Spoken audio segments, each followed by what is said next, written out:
systems by companies in the clean energy space do not qualify them to benefit from the opportunities the Trade Pact provides.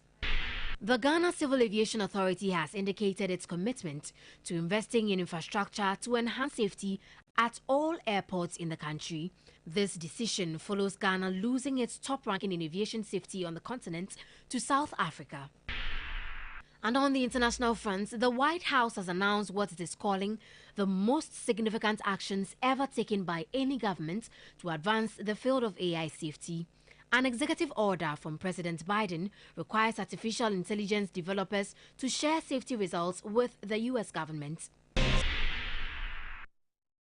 Let's now bring you our first story. As ahead of the 2024 budget presentation, businesses are calling for a review in tax policies. A recent study by auditing firm KPMG has revealed that the businesses want e-levy, COVID-19 levy, among others, reversed, describing them as amongst top 5 killer taxes. This report has the rest of the story. According to the findings of the report, a significant number of correspondents indicated that the cedi depreciation, high inflation, and rising interest rates were the major macroeconomic factors that have adversely impacted business operations in 2023. Respondents also detailed the multifaceted challenges they currently face, including power supply constraints, restricted access to financial resources, difficulties in retaining skilled labor, and supply chain disruptions. Regarding fiscal policies, the survey respondents felt that the current tax environment is adversely impacting their businesses.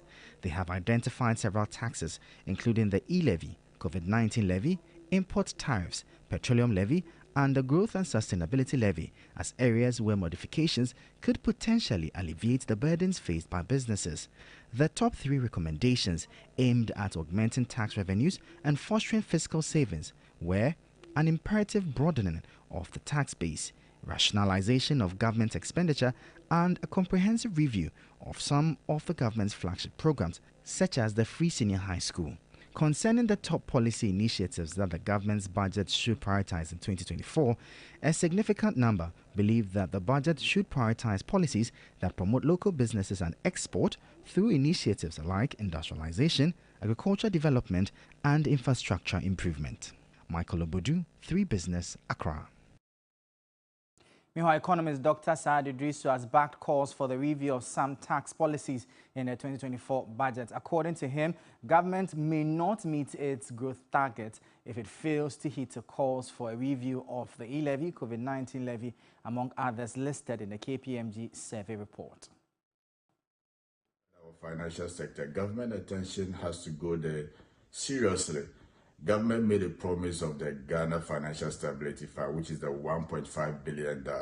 As of July, government said it to set it up. We are in October. October is almost ended. There is no sign of such a fund to support the banks.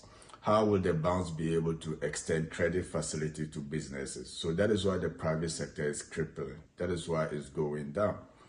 And government will not be able to realize its macroeconomic objective. The growth target it has set is for Ghana. Government wouldn't be able to realize it without the needed stimulation of the private sector. That is the engine of growth of the economy. The private sector will be the ones to drive the economy towards government realization of those growth targets. They need to be able to be resourced well enough to provide the needed jobs as well as the needed goods and services that the Ghanaian community will need. Now, the Peasant Farmers Association of Ghana is calling for massive investments in irrigation development along the White and Black Volta rivers to avert future disasters and boost agriculture. According to its executive director, Dr. Charles Nyaba, rainfall patterns have become erratic as a result of climate change. As such, there should be innovative ways to harvest excess water from the Akonsombo and Pond dams to minimize the negative impact of climate change. Now, in the areas of the effect of the flooding, all this is happening because of climate change. Last year, the raining pattern was not like this. Another year, we see flooding somewhere. Another year, we see a drought. So there should be massive investment in irrigation development. All countries that grew through agriculture, you can talk of China, India, Israel, Brazil, USA, they all developed their irrigation system. we expect proper allocation of resources to support irrigation development. If there were dams that were created along the Volta River Basin, by now all this water would have moved in there. You go to northern part of the country, the same thing we're experiencing. When Bagri Dam is always spilled, what we are experiencing here, we always experience the same thing.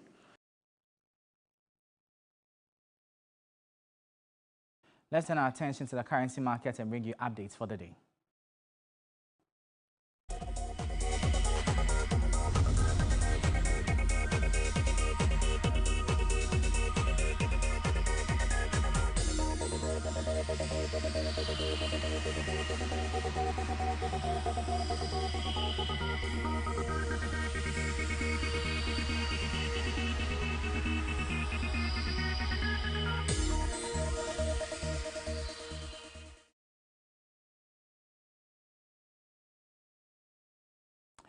Now, the Executive Director of the Africa Center for Energy Policy, ACEP, Ben Boakye, says African leaders must provide the needed investment and infrastructure to harness clean energy under the African Continental Free Trade Area after.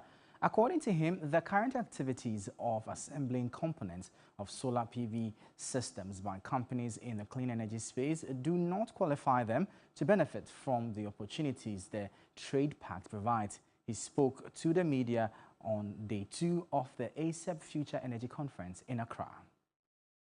Most of the companies that are in the PV value chain or solar PV systems are operating at the assembly level, where they only put components together and it becomes a solar panel. That will not let you qualify under the Africa Continental Free Trade Agreement. We need to get into manufacturing some of the components, in some instances up to 60%. Of the entire value chain in our continent, so that we are not only importing to consume as we are doing at this point, but we have opportunity to also produce some of the technologies that are required for the energy transition. So we need leaders to come to that realization and begin to empower our people and provide the needed infrastructure and backbone for such industrialization to actually happen. That'll be all for today's edition of Business Brief. For more business stories, please check out our website, 3news.com. My name is Michael Obodu. Later in the evening at 6 p.m., we bring you Business Focus. Thank you for watching. As always, please stay safe and bye-bye.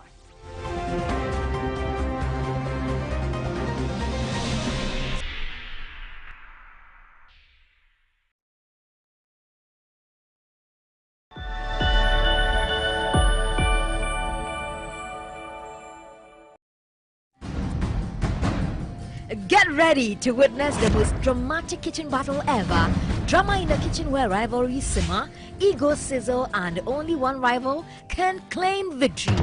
Two rivals, spatulas in hand, egos on the line. It's not just about the food, it's about the drama. Can they put their differences aside to create the most loving meal, or will the heat of the kitchen prove too much to handle? Are you a wife or a husband? Are you a girlfriend or a boyfriend? Can you cook with your partner's ex in a bid to see whose meal tastes better? Or can you compete with your mother-in-law or father-in-law in the kitchen? Then this is the show for you. On Drama in the Kitchen, you get into the kitchen with your partner's ex or in-law and prove that you own his or her taste buds. So much drama and love in one kitchen. Be part of the Drama in the Kitchen experience by sharing your details via WhatsApp on 027